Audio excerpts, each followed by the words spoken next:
There's a nice bike. Bike's part of the family.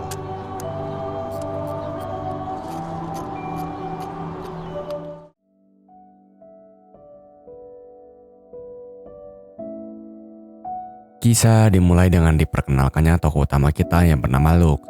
Luke adalah seorang penghibur, maksudnya bukan penghibur yang ini ya, melainkan termasuk salah satu stuntman di tong setan karnaval setempat.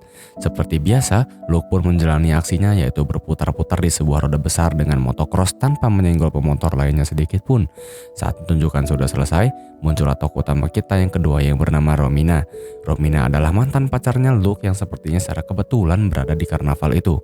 Sepertinya ya, Romina yang gak ada kendaraan dan gak ada fitur Gojek di HP-nya pun meminta Luke untuk mengantarnya pulang. Luke yang nampaknya kangen juga kepada Romina pun meminta izin apakah saya boleh masuk ke dalam untuk ngobrol, tetapi Romina pun menolaknya karena ia rupanya sudah memiliki seorang suami. Hey, you wanna get a beer? I got someone, so Keesokan harinya setelah pulang tampil, Luke pun berencana datang ke rumah Romina, tetapi alih-alih bertemu dengan Romina, Luke pun bertemu dengan seorang bayi dari Romina yang bahkan dia tidak tahu kalau dia sekarang sudah memiliki seorang anak. Luke pun datang ke tempat Romina bekerja yaitu sebuah kedai dan mengajaknya mengobrol tentang bayi mereka berdua. Alasan Romina tidak memberitahu Luke kalau mereka mempunyai bayi adalah karena Luke tiba-tiba hilang selama setahun tanpa kabar.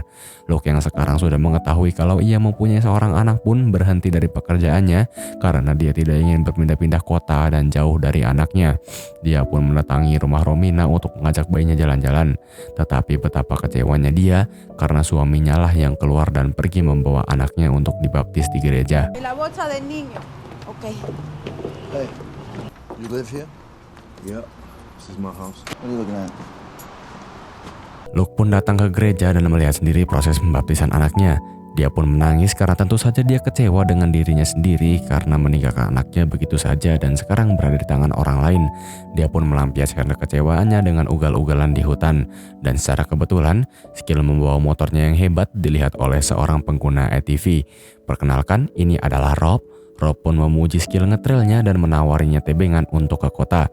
Karena dia baru saja berhenti dari pekerjaannya, Rob pun menawarinya pekerjaan sebagai mekanik di bengkel kecilnya dan menawarkannya tempat tinggal untuknya juga. So workshop in there, not much, but you know. You must get along. Mereka berdua pun menjadi sahabat dan Luke pun mengatakan jikalau dia terus-terusan bekerja di bengkel kecil milik Rob, dia tidak akan berkembang dan tentu saja tidak akan ada uang yang cukup untuk memenuhi kebutuhannya. Rob pun mengizinkannya jika ia ingin keluar dari pekerjaannya. Rob pun menyarankan Luke jika dia mau hidup berkecukupan, rampoklah sebuah bank seperti apa yang ia lakukan 12 tahun lalu. 4 times myself. I stopped 12 years ago. Don't do it too many times. Fine. Di malam harinya, dia pun menemui Romina untuk meminta izin kepadanya karena dia ingin merawat anaknya dan merawat Romina. Tetapi Romina pun skeptis karena tentu saja dia tidak bisa berharap kepada pria pang dan pengangguran seperti Luke. Dia pun teringat dengan kata-kata Rob tentang merampok bank dan mulai merencanakan perampokan bank bersama Rob. Tugas Luke yaitu dia harus masuk ke dalam bank dan menodong teller bank agar memberikannya uang. Saat uang sudah berada di dalam kantongnya, Luke harus tinggal kabur saja dengan motornya dan masuk dalam mobil minivan milik Rob. Luke pun mengecat motornya dengan hitam agar identitas motornya yang sebelumnya bisa dipalsukan. Dia pun melancarkan aksinya di hari itu dan pergi merampok bank. Put it in that bag.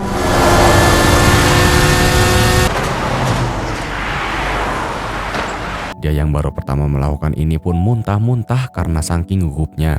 Mereka benar-benar menikmati uang itu dan Luke pun kembali menemui Romina. Luke dan Romina pun mengobrol setelah melakukan asik-asik di dalam mobil trailernya. Mereka berdua pun ngedate di hari itu bersama dengan bayi mereka dan muncullah scene paling memorable dalam film ini. There's a nice bike. Bike's part of the family. You sure I should take it when she's crying? Pindah ke scene di mana Luke dan Rob lagi-lagi merampok bank dan berhasil untuk kedua kalinya. Luke pun membelanjakan uang itu untuk keperluan anaknya yaitu membeli sebuah ranjang bayi. Dia pun seenaknya masuk ke dalam rumah Kofi atau suaminya Romina untuk memasang ranjang bayi itu. Kofi pun tentu saja tidak terima dengan kedatangan mantan pacarnya Romina karena masuk ke rumahnya tanpa izin dan seenaknya memasang ranjang tempat tidur di kamarnya. Luke yang kesal dengan Kofi yang terus-terusan mengoceh pun memukulnya dengan kunci Inggris sampai Kofi pun terluka parah. Fuck you, man. You're crazy! Get out!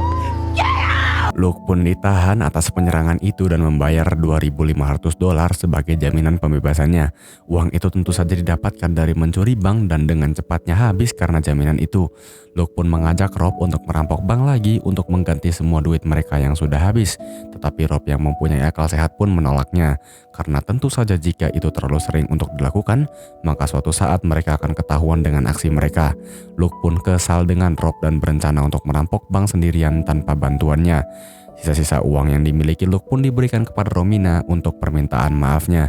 Di lain tempat, Rob yang peduli atas keselamatan Luke pun berusaha menggagalkan rencana Luke untuk merampok bank dengan cara memotong sasis motornya.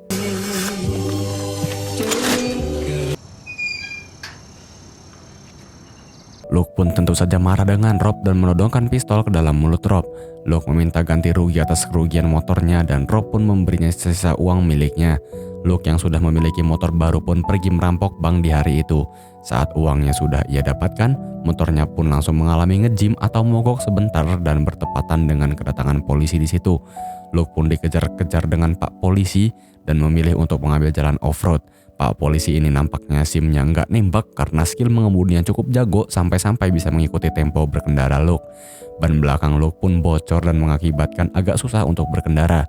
Akhirnya dia pun terjatuh dari motornya dan masuk ke dalam rumah salah satu warga untuk bersembunyi. I need to back up unit for the southeast corner of the house. I have the northwest corner.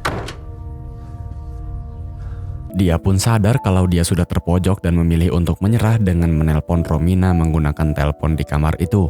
Luke pun bilang kepada Romina kalau sampai ada hal-hal buruk yang terjadi, tolong jangan ceritakan hal itu kepada anaknya. Polisi pun mendobrak kamarnya dan tiba-tiba...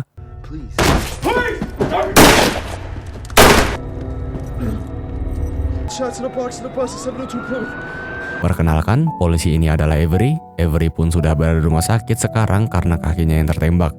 Dia harus dirawat inap di rumah sakit itu untuk beberapa hari. Nampaknya Avery agak mempedulikan nasib yang dialami tentang Luke dengan menanyakan di mana keluarganya. Avery agak merasa bersalah karena notabene-nya adalah Luke sudah tidak melakukan apa-apa dan dia cuma menelpon Romina. Tetapi mungkin karena Avery ini kaget, dia pun menembak Luke dengan spontan hingga ia terjatuh dari jendela dan meninggal dunia. Atasan Avery pun datang untuk menanyakan detail bagaimana kejadian ini terjadi. Atasannya pun bingung sebenarnya siapa yang menembak duluan, Avery atau Luke. Tetapi Avery pun berbohong hingga mengatakan bahwa Luke lah yang menembak kakinya duluan. Man comes up, you fire. Right. Like that. Cerita tentang penembakan itu terkenal hingga disiarkan di televisi. Semua kebusukan dari Luke pun terlihat di TV itu dan pasti jejak digitalnya akan dilihat oleh anaknya kelak. Nampaknya Avery merasa bersalah atas tindakannya karena ia mengetahui kalau Luke memiliki seorang anak laki-laki. Namun masyarakat, teman, dan istrinya pun menganggap kalau tindakan yang dia lakukan adalah tindakan yang benar dan menyebutnya sebagai seorang pahlawan. Saat makan bersama, teman-temannya pun mengajak untuk keluar sebentar. Rupanya Avery dan teman-temannya ingin pergi ke rumah Romina untuk mencari barang-barang bukti seperti uang yang tentu saja ingin mereka rampas. Salah satu dari mereka pun berasumsi jika ada uang yang disembunyikan di dekat bayinya. Dan benar saja, temannya pun menemukan ada sisa duit hasil rampokan bank yang dilakukan oleh Luke sebesar $14.000. 14 grand. $14,000. Must to you. All in one place. Keesokan harinya, Luke pun diberikan medali penghormatan atas pekerjaannya dan kini kakinya mulai membaik dan sudah bisa berenang. Dia yang sudah bisa balik ke pekerjaannya pun tentu saja disambut baik oleh teman-temannya dan atasannya. Tetapi kali ini dia pun tidak bisa bekerja di lapangan lagi karena cacatnya dan ditempatkan di bagian administrasi kantor dan menjaga barang-barang bukti kriminal. Dia yang sedang iseng mengecek barang bukti kriminal pun menemukan tas milik Luke dan menemukan foto Luke, istri, dan anaknya di dalamnya. Dia pun semakin merasa bersalah atas kejadian itu dan berencana mengembalikan uang $14.000 milik Romina. Tetapi Romina yang sudah kesal dengan Avery pun menyuruhnya untuk menjauh darinya. Fucked up my son's life. Fuck away from me. Avery pun menyerahkan duit ke atasannya, tetapi atasannya pun menolak karena tentu saja atasannya sudah mengetahui duit itu didapatkan dari penggeledahan ilegal dan termasuk dalam kasus korupsi. Karena notabene-nya Avery ini adalah polisi yang jujur, dia pun meletakkan uang itu kembali ke tas Luke yang sudah menjadi barang bukti. Saat Avery ingin pulang, seorang polisi korup pun mengetahui kalau Luke ini adalah polisi yang jujur dan takut jika Luke melaporkan banyak kejadian korupsi yang biasa dilakukan oleh oknum-oknum nakal. Polisi itu pun menyuruhnya untuk mengikuti dari belakang. Polisi itu membawa Luke ke tengah hutan gelap dan tentu saja Luke yang seorang polisi juga sudah mengetahui kalau dia ingin dijebak oleh polisi itu.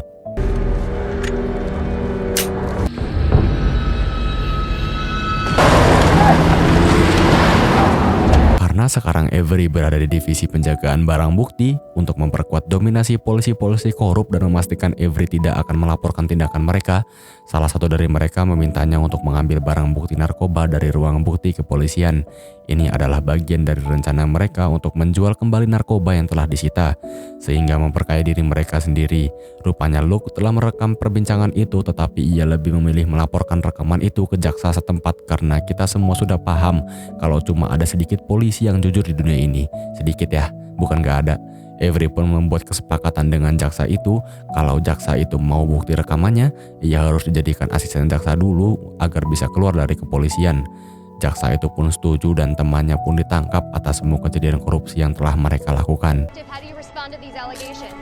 DA William Cohen announced that his office, the law officers allegedly stole drugs and money. 15 tahun kemudian, ayahnya pun sudah meninggal dan kini anaknya pun sudah menjadi remaja. Avery dan istrinya pun sudah bercerai dan anaknya pun tinggal bersama ayahnya saja. Perkenalkan, ini adalah AJ. Dia adalah anak dari Avery yang baru saja pindah sekolah karena dia barusan tinggal bersama ayahnya sekarang. AJ pun bertemu dengan seseorang yang menjadi teman pertamanya di sekolah, yaitu, perkenalkan, anak ini bernama Jason. Mereka berdua adalah tipe-tipe remaja yang agak rebel dengan bolos sekolah, mabuk, dan merokok ganja. Jason pun curhat kalau bapaknya ini bukanlah bapak aslinya karena bapak aslinya sudah meninggal sekitar 15 tahun lalu dengan kecelakaan mobil. Mereka berdua mengobrol di jalan dan merencanakan untuk pergi berdua di malam harinya. Mereka berdua pun memutuskan untuk membeli narkoba di malam itu dan tiba-tiba...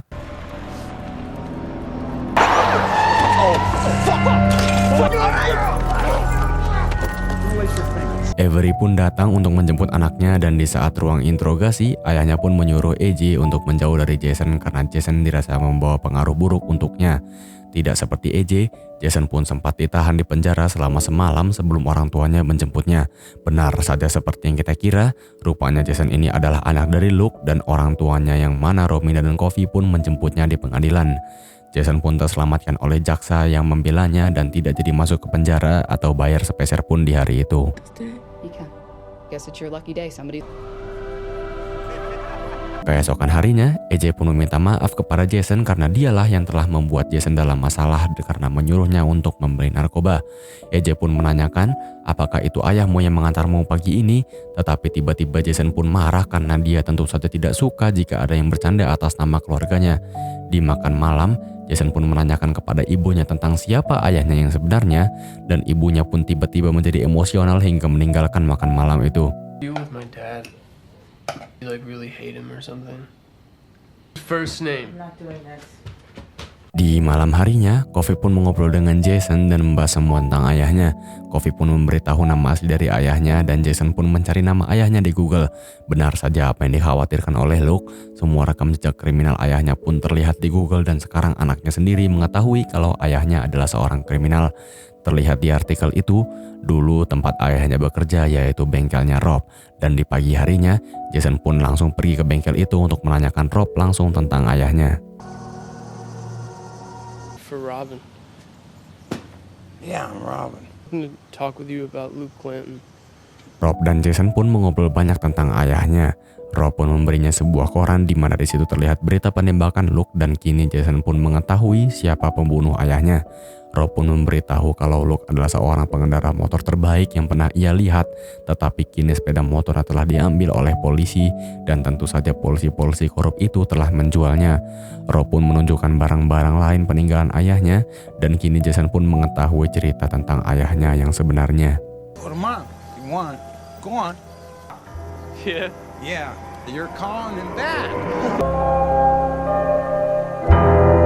Keesokan harinya di sekolah, EJ pun menghampiri Jason untuk meminta maaf atas kejadian sebelumnya.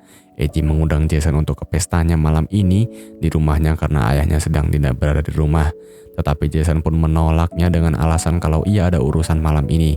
Tetapi EJ pun memaksa agar Jason mau datang ke pestanya malam ini karena dia ingin Jason membawakan beberapa narkoba untuk dipakai. Jason pun akhirnya menurut dengan EJ dan berencana untuk datang ke pestanya malam ini. Dia pun datang ke apotek untuk mencari beberapa obat keras yang bisa dipakai sebagai narkoba untuk membuat mereka nge-fly. Dia pun nyaris tertangkap oleh penjaga toko itu, tetapi dia berhasil melarikan diri dengan sepedanya dan datang ke pesta EJ.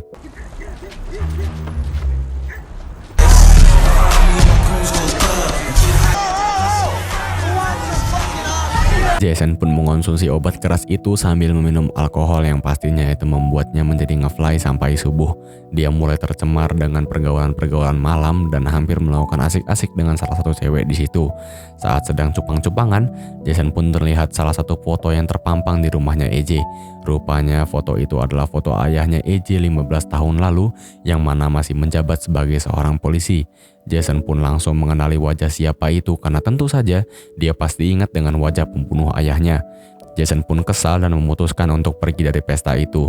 Saat dia bertemu dengan EJ di lantai bawah, Jason pun melampiaskan kesalahannya kepada EJ hingga mereka pun bertengkar di malam hari itu dan membuat EJ tidak sadarkan diri.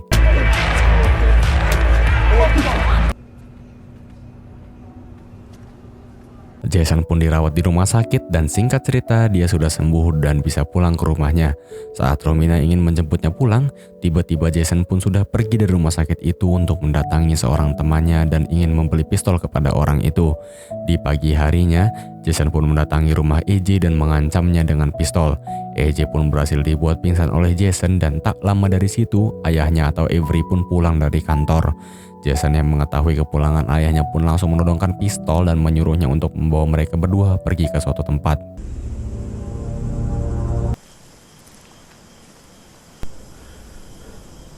AJ, let me in. Jason pun membawa mereka berdua ke suatu hutan dan menodongkan pistol ke arah Avery. Jason pun meminta agar Avery menyerahkan dompetnya dan berlutut di depannya. Avery benar-benar khawatir dengan anaknya dan meminta maaf kepada Jason. Karena notabene-nya Avery adalah polisi yang baik, dia pun menyesal dengan perbuatan yang telah ia lakukan kepada ayahnya Jason. Jason pun pergi dan memeriksa dompet milik Avery dan ia menemukan foto masa lalunya bersama ayahnya, ibunya, dan tentu saja motor kesayangannya. Jason pun pergi dengan mengendarai motor Avery dan pergi meninggalkannya di hutan sendirian.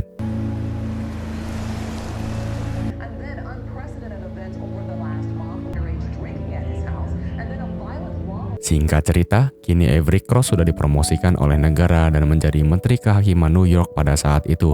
Di upacara kenaikannya, terlihat banyak sekali orang yang mendukung Avery dengan jabatan barunya.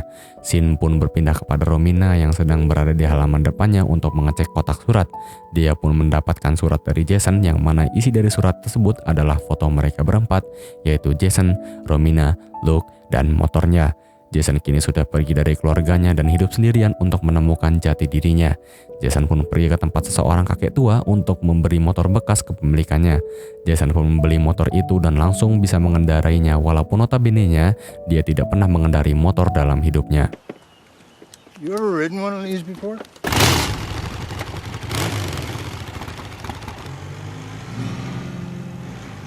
Kini Jason telah menjadi seperti ayahnya dahulu, bepergian jauh, berkelana mengendarai motor, dan film pun berakhir.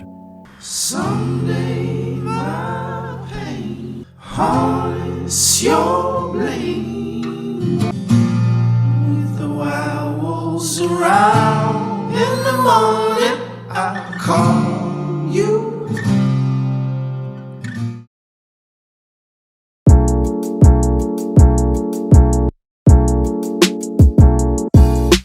The Place Beyond the Pines menyampaikan pesan tentang bagaimana keputusan yang kita buat memiliki dampak yang jauh melampaui diri kita sendiri dan seringkali memengaruhi generasi berikutnya.